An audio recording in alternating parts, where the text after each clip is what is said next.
Jeff Laurenti. Mr. Prime Minister, following up on your answer just now, which broadened the aperture from women to the minorities in Pakistan, and Richard's earlier question about radicalization there, you have seen bombings of Shiite mosques in Quetta and elsewhere, the assassination of Governor Salman Taseer by an Islamic extremist, the capital death penalty case of Asia Bibi, who was finally allowed out of Pakistan for being a Christian who didn't entirely reverence the Prophet Muhammad. And you have publishers who are fearful of Islamist attacks and such. Is there any progress to be made on reforming those blasphemy laws? And how pervasive is the sense of the tiny minority of fundamentalists being able to employ violence in order to enforce religious conformity? And do you get help from elsewhere in the Muslim world, like Saudi Arabia, at being able to progress toward a more moderate Islam? Okay, first let me clear one thing. There is only one Islam. There's no such thing as moderate Islam or radical Islam. I even heard yesterday that there was this radical Islam. There is only one Islam. Islam, like all human communities, has its radicals, majority moderates, and then of course some lunatics who every human society has it. There you might have your racists.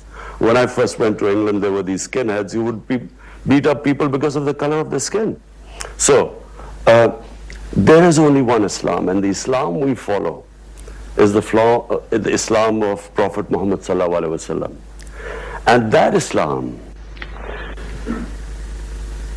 according to the Prophet, all of us are born children of Adam, so we are all equal, regardless of our color of our skin. That Islam gave complete rights to minorities.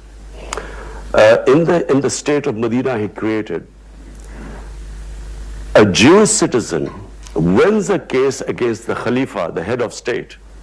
He loses a case against a Jewish citizen, which means that they were equal citizens if they could stand and win against the head of state. That's the Islam we follow. In my vision of Islam, all human beings, regardless of their religion, are equal. Now, if we have not been able to enforce our laws, it's because, unfortunately, we have ruling elites that have kept themselves above law. And when that happens, and Pakistan is not the only country like this. There are countries where you have sections of populations, the elites, above the law. And when that happens, there is no rule of law. Then might is right. So my party is called Tehreek-e-Insaf, Movement for Justice. And justice means justice for all human beings. In fact, for me, justice means for animals too. Because in the state of Medina, who we look up, for Muslims there is only one model, and that is the Prophet created the state of Medina. That state of Medina gave rights to women first time, property rights. That state of Medina first introduced progressive taxation. First welfare state. State took responsibility of handicapped, orphans, widows, poor. That state of Medina had rule of law. No one was above law. So, and as I quote, a Jewish citizen could win a case against the head of state. That's the state we want. That's the ideal we move to.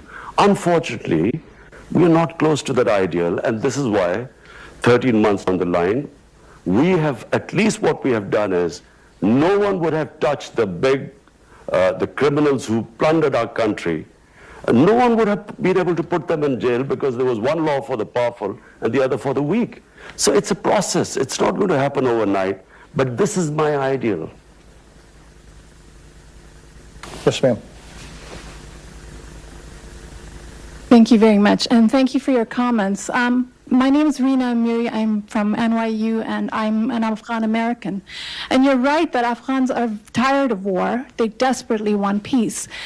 And they supported Ambassador Khalilzad's efforts, but it was a peace process that left them deeply anxious, and they felt it was imbalanced in favor of the Taliban and that it emboldened the Taliban. They would seek the support of Pakistan for reigniting peace talks, but one in which a number of the issues that they are concerned about are on the table, including having talks with the Afghan government either directly or through proximity talks. They want more explicit language from the Taliban on women's rights and minority rights. And they want more explicit language denouncing terrorism or links to Al-Qaeda, none of which were there when this agreement was nearly signed. Thank you. I would just like your comments, and if that peace process, if and hopefully when it's reignited, what support can the Afghan people get from Pakistan in this regard? Thank you. Well, number one, what the people of Afghanistan have gone through, forget me as a Pakistani, as a human being, we should all pray that they have peace. Because, you know, I've watched, you hear every day on a daily basis the sort of bloodshed that's going on. Now, I just repeat very quickly, there are only two ways right now. One is we keep going this way, which is military action, and I believe this will just keep going on.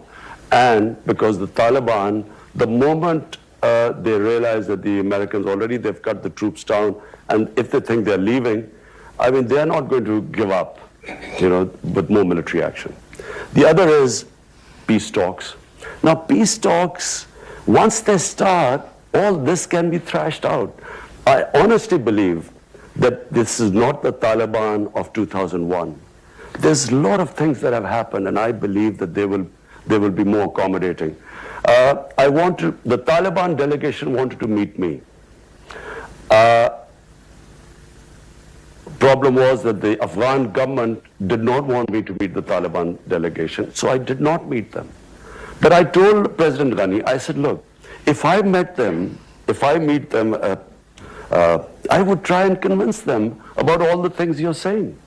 And not only that, I would try and convince them that the Taliban must talk to the Afghan government. At the moment, they're only talking to the Americans. There are no direct talks between Taliban and the Afghan government. I would have tried my best. Because finally, I mean, yes, people they've looked back in 2001 and that period, and they think that, you know, the way Taliban behaved at the time, minorities and so on, with the attitude to women. But I think once the talk starts, I think all these things will eventually fall into place, because the people of Afghanistan, both sides, want peace right now. Jeffrey Rosen. Thank you. Jeffrey Rosen from Lazard. You described earlier the relationship with China that's been developing, an economic relationship. I'm curious how you reconcile that relationship with reports about the treatment by the Chinese of Muslim churches, Muslim mosques, the practice of Islam in China. Whether you're able to use this as the relationship as a means of pressuring the Chinese to perhaps relax in that treatment, and if not, whether you raise the risk of perhaps some of the more radical elements of Islam in Pakistan, acknowledging there's not radical Islams, but there are radical Islamic people who practice Islam who are radical, whether you run the risk of a reaction from them domestically, which could unsettle the country, your country. Particularly given what the Chinese are doing, you know, with the Uyghurs. Look, with the Chinese, we have a special relationship, and it's the way China functions.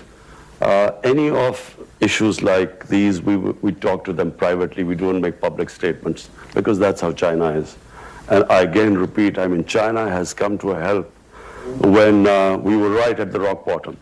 So I would not publicly talk about it, but just, you know, as someone who has taken over Pakistan 13 months ago, faced the biggest economic crisis, dealing with that. We have a problem in Afghanistan trying to settle that.